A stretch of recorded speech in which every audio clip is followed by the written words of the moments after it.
You're listening to the Wedding Biz Network, the voice of the creative entrepreneur.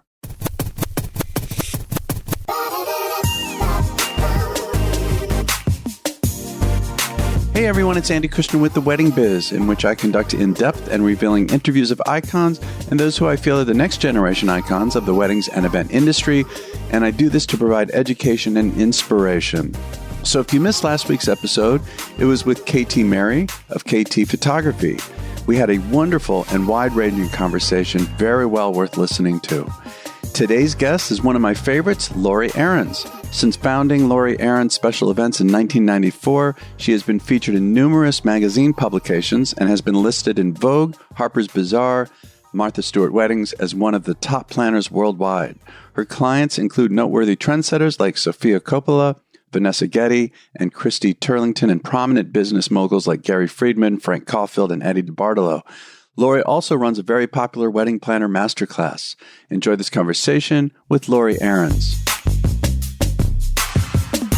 Hey, LAURIE, the last time I had you on the show was June of last year with Jose Villa, the master photographer, and you both talked about how you work together. And for people listening, that was episode 368. I would highly recommend hearing it. And then the last time that you and I were on just ourselves was September of 2020, just 6 months after the pandemic hit. And so it's been a while. I'm just so happy to have you on the show again. Well, thanks, Andy.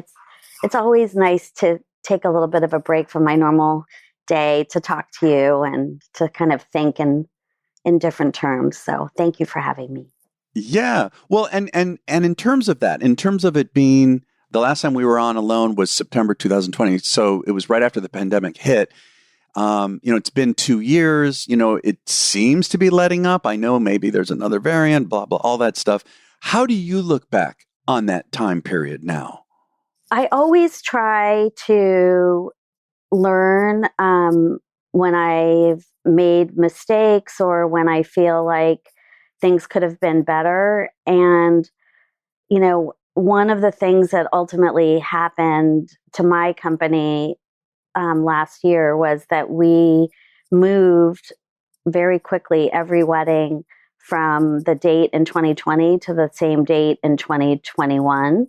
And we had some weddings already in 2021, and 2020 was an epic year for us with a lot of destination weddings, and it was a big year. So what happened is 2021 became a very busy year, and then some clients ultimately had two different weddings. They had a smaller one, and then we planned a bigger one. So it just seemed that we were on this train that we couldn't control. So, we as a team buckled down after working from home for a year and trying to plan the best we could.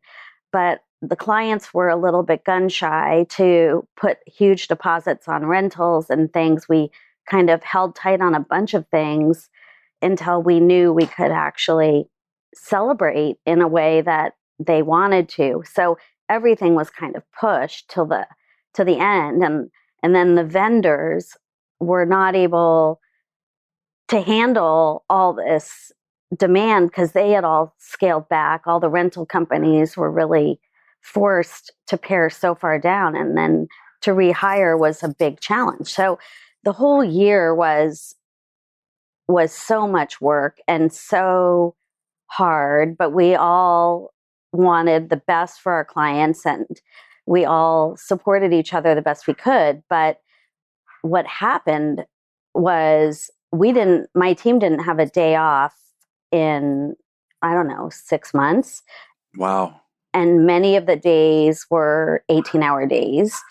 And, we had months where we had back to back 4-day weddings. And, in retrospect, my team asked and needed more help. And I did what I could to try to find staff during this crazy time, but I really wasn't able to find anyone suitable. And I was so busy that I felt like I could just it was like day to day. I just needed to get everything done for my clients. And right, let alone finding and interviewing and training. yes, exactly. So it was just like, it was brutal. And, you know, the team ultimately, like, I'm so grateful and proud of them. Like, they gave it their all. And we created some of my favorite weddings of my career during this incredibly stressful time. But in the end, what ultimately happened at the last wedding, the team that was there for me, supporting me, told me that they were burnt out and that they needed to leave the company. All of them, Laurie? Well, two of them. And one of them, you know, ultimately became pregnant before, and then I had rehired, and that hire at the beginning of season, and that hire wasn't a good fit. So I had to let that person go. And then we had trouble replacing her. So I brought in a contractor or two to help. And anyway, that had never happened to me in the 27 years of my business. I am proud of the longevity of my employees, and I try. I know I'm not the easiest boss. I'm a very demanding person of myself and of everyone, because my clients are expecting the best of the best when they hire us. So, but I try to be very generous of spirit. And, you know, when we celebrate, we, as a team, we celebrate big, and, you know, they know how much ultimately I appreciate them. But the last year was so hard that it was, you know, it was brutal. So that happened, and I had to really sit with myself and try to figure out how I was going to move forward. I would have to rehire during a time that no one was really wanting to work. Right. And supply shortage with that, you know. And supply shortages. And luckily, I was so busy in 21 that I didn't accept new weddings for 2022. At all? I had a couple. Huh. But I couldn't even deal with the clients I had, let alone onboarding new clients and getting them venues and vendors and taking care of them the way we take care of our clients. So I just am like, I can't even fathom that. So I needed to wait. So luckily, I didn't have a lot of weddings, and I could pick and choose the weddings moving forward. So, you know, I just sat with myself for a while, and I had to kind of reevaluate. And what I decided is that, you know, we don't know what's going to happen with pandemics in the future. This was a huge, rude awakening. And I just thought, okay, if that were to happen again, I think the way to go about it and the way to give my team a better life is to take on less and just charge more. Oh, I was going to ask if you charged more. Oh, yeah. So are you still getting as many possibilities when you talk about your price, or what's happening? Or is everyone still saying, yes, let's do it? Well, no, not everyone. Not everyone is able to fit the kind of budget minimum to work with a planner at our fees. But, you know, in a way, that always happens, no matter what price I am. And so, yes, it limits the clientele, and sometimes it's heartbreaking because I talk to people and I really enjoy them, and they might know people, some of my clients or whatever, and I want to help them, but in the end, one, I feel like I've worked in this industry for 27 years and I should be paid very well for what I do, and I shouldn't undervalue myself. And a lot of my competition was making quite a bit more than me. So I felt like it was reasonable. I'm still not making as much as a lot of my competition. So I think it's fine. I just need to be able to talk to people on the outset about the reality of what these weddings cost. And sometimes clients are quite shocked, as I'm sure they should be, unless they have experience and really know. And most people don't. Like, most people don't have a reality check unless they planned another wedding in their family at this level. Their friends don't really talk about what it costs. And if they Google in the internet, it says the average wedding is $30,000. Yeah, right. It's very misleading. People have well, so with you raising your prices some, and it sounds like you maybe need to do it more, and you're doing less weddings now. Are you happier though overall? I'm definitely happier. I feel much calmer, and my team. I'm able to take care of my team.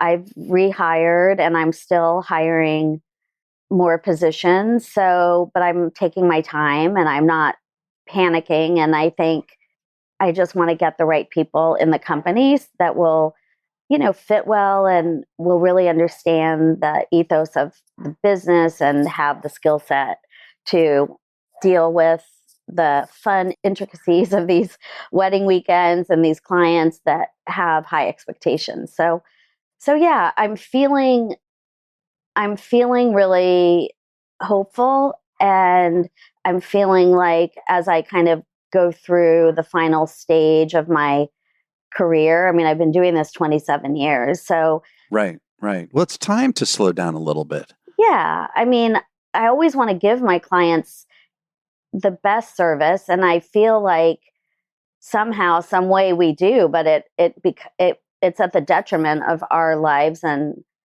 our health. So I just think doing less and being paid, fairly within the industry and quite a bit more than what I was charging is a really great solution. Yeah, it's interesting. I talk on the show a lot about, running into some kind of a challenge, an obstacle, a pain point. And I've had to really, it's like a muscle. I've had, like in the beginning, years ago, I would get so worked up, so upset. And I was almost impulsive with I was reactive. That's the word. I was very reactive. And I've been doing meditating and all kinds of other stuff to try, not to try, I don't want to say that word, try, to actually respond differently, like not to be so reactive and to look at it and say, okay, what can I do to take this problem that I'm running into and turn it into a positive? Like Laurie, I want to look back and say that was a blessing in disguise, and I feel like every time I have that kind of an attitude, when some big challenge comes up, if I have that positive outlook on it, I do make it better. And it sounds like, although I hear that you're saying you'd still like to increase the income, I'm hearing that, like you say, your pace is much more manageable. And God knows if we hadn't had the pandemic, you might be crazy busy and really having a rough time with that. It's true. I mean, I think, and I know after doing a lot of reading and talking to people and watching news stories that exactly what happened to me, and well, not exactly, but like the process that I went through and what happened is not unusual. And a lot of people, after being home for a year and a half, with their families, really rethought, and had time to rethink what was important. And, yes, in a way, I just didn't want to look at what happened last year and brush it off and think, oh, that's never going to happen again. I want to go, oh, I'm learning from what happened. And I want to set myself up that if that ever happens again in my control, I'll be able to manage it and make sure that my clients are cared for and my employees' lives don't, suffer. Yeah, don't suffer so much. It's interesting too. I'm finding that the pace that I used to have, I was so used to, I was used to it and just so busy and constantly going places. And as in-person meetings and all of that stuff. After a year and a half, 2 years of the slowdown, it's hard to leave the house. I mean, I know how valuable. It's interesting. Just last night, I had an in-person dinner meeting with someone, and it was so much more effective than just Zoom, or something like that. And I missed that. Like I missed that opportunity. But God, Laurie, I'm finding that it was so hard to get myself out of the house. And I was again, I enjoyed the meeting, but I was so happy to be back home again. And I'm I don't know if I'm exactly struggling, but I'm questioning my pace, and not just business, but everything. Like, how often do I really want to get up and go somewhere? It's just interesting. Slowing down for that much time is completely forcing me to reevaluate how I want to do my life. I mean, and I hear that a lot of people are going through the same thing. Exactly. I mean, and it's kind of unfortunate, but the hospitality industry, which of course you and I are in, is one that was hit the hardest, or with the exception of the medical community. Like, we were hit so hard, and going to work during COVID was a high risk gamble, and it was stressful. And a lot of people, I think a lot of young people, have thought about it, and they're like, I don't want to work that hard, or I don't want to be in that. I want to do something different. And I do hope, because this industry, hospitality, there's something so wonderful about hospitality, in my opinion. Like, I think giving to people and creating these experiences, whether it's at a hotel or at a restaurant or at a bar or at a wedding or whatever it is, like, creating these experiences that kind of make living special and living fun. So I find it really gratifying to, like, do what I do and to make people happy. And I think that's what good hospitality is. So I'm hopeful that people will come back to the industry, and that they'll be willing, to stand on their feet and to do that, because it is so exciting and dynamic. And it's the part of our day-to-day being and life that is fun, like, not just working. I want to make sure that you're aware of two other shows that are on the Wedding Biz Network. First, The Business of Being Creative, hosted by founder and president of The Business of Being Creative, Sean Lowe. Sean's consulting firm is focused on providing practical advice to those in the business of being creative. Tune in every Tuesday to hear a new episode chock full of topics and advice for creative businesses. Also, check out the 2 seasons of Stop and Smell the Roses, hosted by the one and only lifestyle and event design expert, Preston Bailey. Preston speaks with such an honest voice. I know you're going to thoroughly enjoy hearing him on this unique platform. You can find both shows at theweddingbiznetwork.com or on your cell phone's podcast app for both The Business of Being Creative and Stop and Smell the Roses. What about, in terms of this, and I mentioned in-person versus virtual. I mean, we've all gone so much now to virtual, to Zoom and stuff like that. Let me speak for myself. Most of my meetings are still Zoom, even when the pandemic seems to be letting up and all of that. It's still mostly Zoom. And I like it in the sense that I don't have to get dressed. I don't have to get out of my house. All I have to do is wear a nice shirt, right? Yeah. So people can see that. I'm wearing sweatpants otherwise, than flip-flops.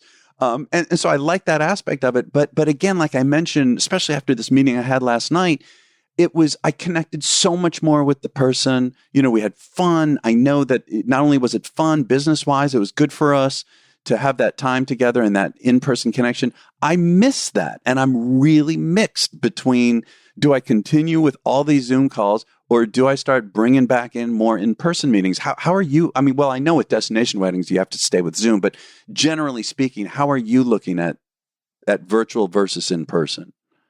Well, I think one of the gifts of the pandemic to me is the gift of really being forced, because I wouldn't have done it otherwise, to use a platform like Zoom and to be able to connect with people on a screen at least, and have conversations and have team meetings.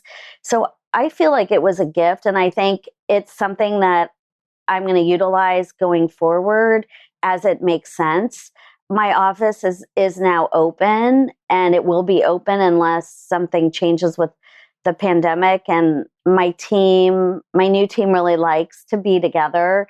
They prefer that to working at home, but there are days and there are periods where we're working at home, and that's totally great. And sometimes we can if we have to do a site visit and somebody can't be there, or if a client can't come for whatever reason, we do FaceTime and it works. So I just feel like I love knowing that it's there.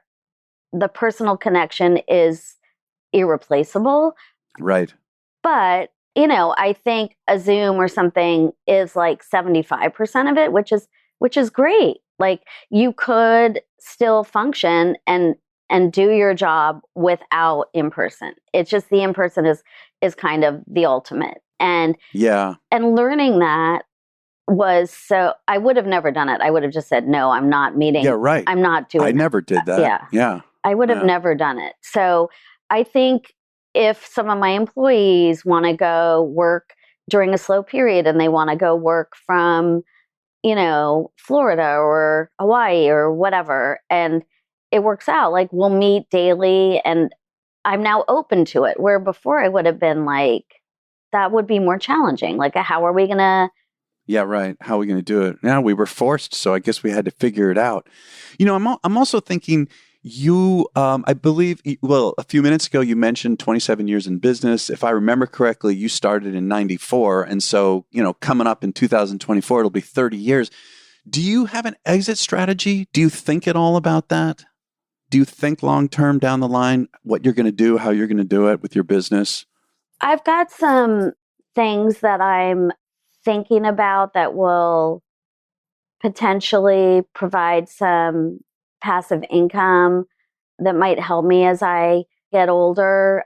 I don't see myself fully retiring unless my health requires me to. I love what I do, and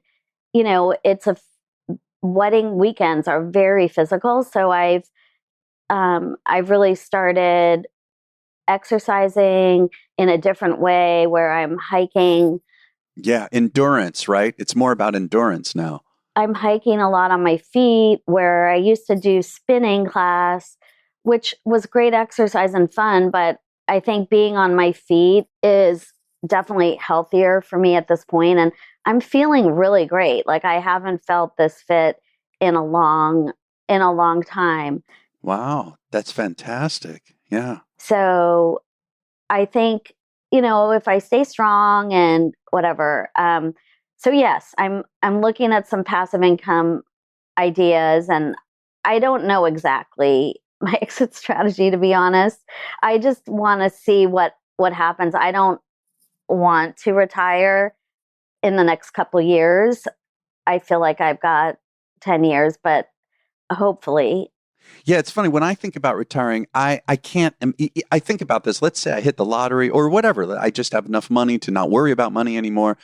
I still think I would go crazy. I'm not the kind of person that can just sit still at home. And I don't know. I need to be engaged, like, in a highly creative way. Like, one of the reasons I started the podcast was, I love what I do with the bands and the music. And I've had this whole renewed passion for it ever since I got a business partner about 2.5 years ago. I'm just so excited again. And, I had been getting burned out. I admit it. I was getting burnt, and getting the business partner turned things around for me. And then the podcast, I love doing that because I stopped performing. I left my top band about 5 years ago. And by podcasting, I feel like I'm, in a sense, performing. I'm kind of, fulfilling that need, and I love it, and I enjoy connecting with people. But I think about retiring, and I don't know that I understand that word, Laurie. It's like I need to continue.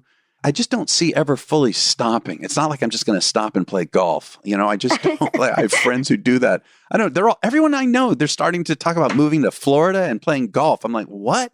I don't know. Maybe I'll get to that point, but yeah, to continue doing something. I think that's one of the advantages of our fields.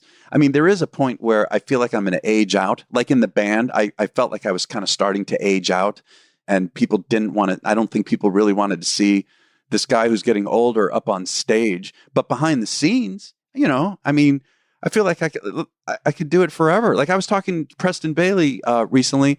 I mean, he's very open about his age. He's going to be 73, I think, and he's loving it. There's no possibility yet of slowing down, and it's cool. And there's a lot of these kind of iconic planners who are really starting to get older, but none of them seem to be stopping.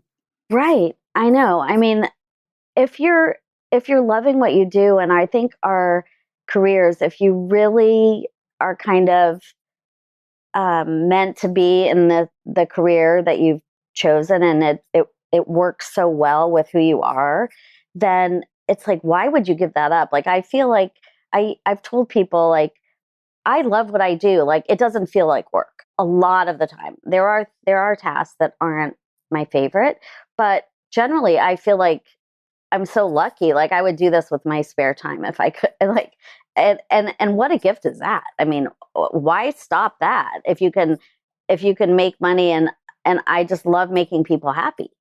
Right. Yeah, no, I get it. So I got to ask you about your masterclasses, before we go.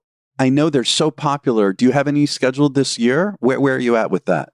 Yeah, so I had a masterclass that was kicking off right at the very beginning of COVID. So we postponed it, and we ultimately, I think this is our third or fourth date, but it's coming up in November, early November. I think it's like something like the 8th.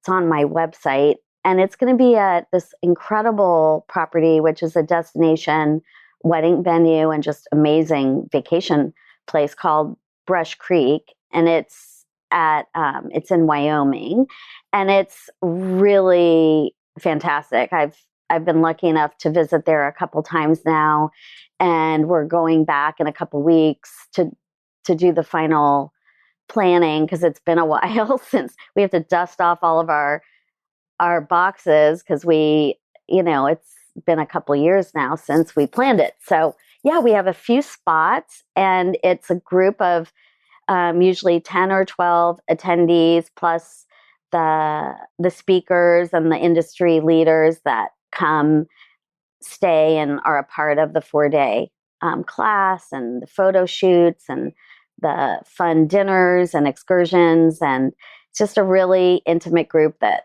gets to hang out, and it's kind of more of a deep, intimate dive into the wedding industry versus an engage, which is so fun and so well done, but for a much bigger group. This is very intimate.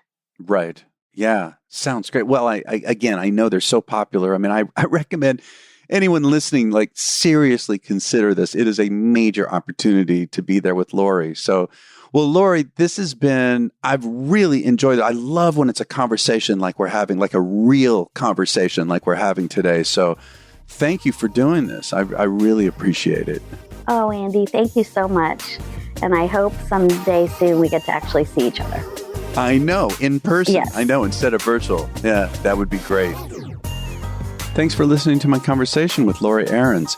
You can visit her website at lauriearons.com. That's LAURIEARONS.com.